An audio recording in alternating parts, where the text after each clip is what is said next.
Hey guys, welcome from the break. We're going to continue talking about Maghreb. Maghreb is this region that you can see there in the map in North Africa that includes countries that are quite important for Spain, such as Mauritania, down here, uh, Morocco, and Algeria.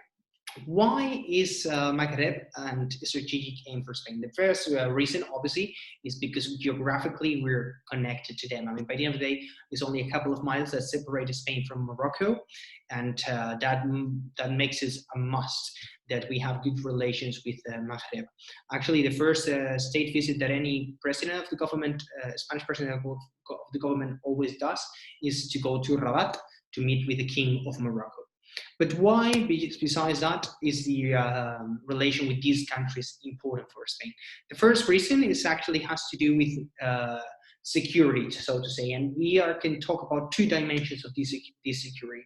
The first dimension of this security has to do with migration. Spain cooperates with Morocco to prevent illegal immigration. We talk about migration already in class and the important role Morocco has in this field and how they prevent people from crossing the border. And obviously that is the situation in Ceuta and Melilla, these two cities that Spain owns, so to say, in the north of Morocco. The other security issue that Morocco helps us with has to do with Islamic terrorism. Spain and Morocco have been cooperating since late 80s in sharing data and information. And obviously since after the 2004 attacks in Islamic terrorist attacks in Madrid, this has been brought to another level. How? By not only sharing intel, not only sharing intelligence, but also cooperating in terms of policing, also cooperating in terms of judiciary to try to extradite suspected terrorists and people that collaborate with them. So besides security, there are two other issues that are important with Maghreb countries. The first one, it has to do with energy. Most European countries get their gas supply from Russia, which is actually a strategic problem in a sense, because Russia can be influential. Actually, it was not that long ago that when Ukraine crisis was going on that Russia threatened to cut the supply to Germany and to Poland, and this actually make Germany and Poland step back on their position regarding Ukraine. Actually, we get our natural gas from a different supplier, and this one is Algeria. This obviously asks for a strong relation with Algeria as well, and that's why Spain also cherish that relation with another Maghreb country. And last reason has to do with fisheries. Spain is actually the second largest country in terms of fisheries, just behind Japan. And hopefully, while you were here, you were able to try some of the fish that we regularly eat here. And much of that fisheries come from the coast to the Sahara, to West Sahara coast. And here we're talking a fisheries agreement, both with Morocco and Mauritania.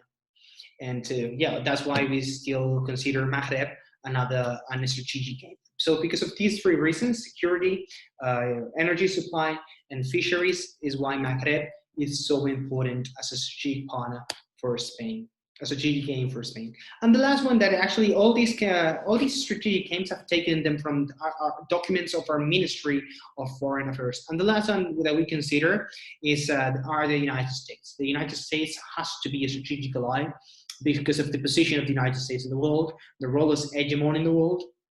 Spain needs to have a strong relation with the US, and this also, has to do with sharing moral view on the world, so to say. I mean, there might be some differences, but by the end of the day, we share a view, we share threats, we share common interests in the world, and this also has a big impact in the economic relations between the US and Spain. Foreign investment and the investment of Spanish companies in the US and the American companies in Spain, is the largest for Spain outside of the members of the European Union. So, it speaks for itself.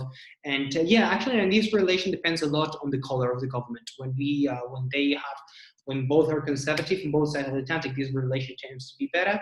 If both are liberal, that relation will be better as well.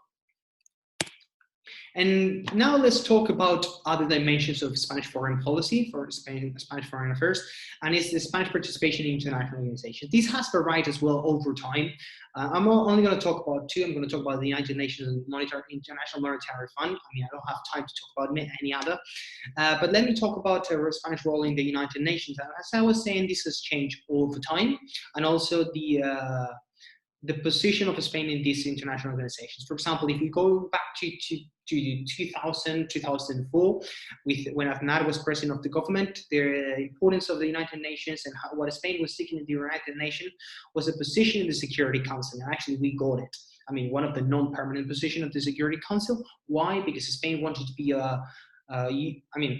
to be related to that concept of hard power. And at that time, we were talking about the war in Iraq and so on. However, now the position is different.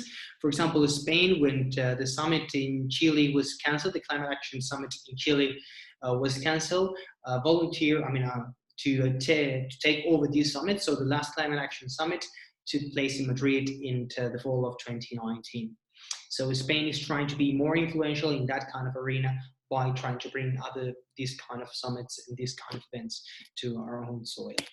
What about the IMF? As you know, the president of the IMF has traditionally been an European. I mean, we've had Dominique Strauss-Kahn, we have Christine Lagarde, and we also had back in the day, actually we're going back also 2000s, Rodrigo Rato, that person you see over there. So having, once again, national as a key figure in an international organization always helps your ability to influence an international organization. Just for you to know, Rodrigo Rato is now in jail. Actually, because of the managing of one Spanish bank, he's been sentenced to quite some time in jail. And yeah, it's kind of like being president of the IMF is kind of coarse. So what other international relation tools does Spain have? One that is very important, and actually we've mentioned it in class, is the king. We've talked about the king and his importance. And particularly the king is important in the relation with other monarchies. And the Middle East monarchies are quite a relevant actor because they also because of their access to natural resources and what that means for their economy. So the king is the ambassador of Spain to meet with that kind of regimes. But also with Morocco is important. Remember, right now the king is Felipe VI. And the other tool that I want to mention to you today is the Instituto Cervantes. You probably know about it. Instituto Cervantes is kind of the Alliance Française, British Council, so to say. It's an institute publicly funded by Spain that is abroad for people to learn Spanish. And Spanish is a very powerful tool for our government. The more people speaking Spanish in the world, the better will be for Spain and how influential we might get to be. And actually, we've understood this, and Instituto Cervantes does not limit its action only to teach Spanish to foreigners, but also to organize cultural activities around Spain and also fund certain projects around the world that try to promote the image of Spain and the trade, kind of a Spanish trademark, and make it more appealing and also make it more appealing for tourism. So that was about it for today. I'll see you again on Monday. And on Monday, we are actually going to be talking about social right pioneers, what developments we've seen in Spain in that sense, and how does it look like to the future. So see you guys. Hope you have a nice weekend. Bye.